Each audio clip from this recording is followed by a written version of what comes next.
আসসালামু আলাইকুম। আশা করি ভালো আছেন। পেঁয়াজের জমিতে চলে আসছি। দেখতে পাচ্ছেন যে আমাদের পেঁয়াজের জমিতে ৩ জন লোক আসলে কাজ করতেছে। যদিও এখনও কাজ করার টাইম না, তারপরেও কাজ করতে হচ্ছে। কারণ হচ্ছে পেঁয়াজের জমিতে প্রচুর পরিমাণে ঘাস। এই ঘাসগুলো যদি এখান থেকে ফেলাই দেওয়া হয়, তাহলে এই ঘাস একসময় মনে করেন যে পেঁয়াজের উপরে উঠে যাবে। তখন আমরা যখন পেঁয়াজ তুলতে যাব, এই পেঁয়াজটা আর খুঁজে পাওয়া যাবে না।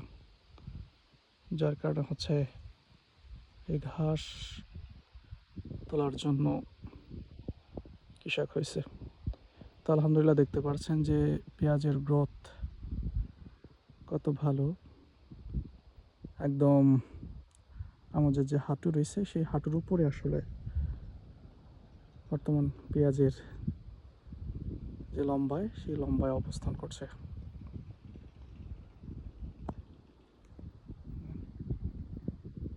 এই দেখতে পাচ্ছেন ঘাস, এগুলো খুবই মারাত্মক ঘাস, জমির প্রচুর প্রচুর পরিমাণে ক্ষতি করে।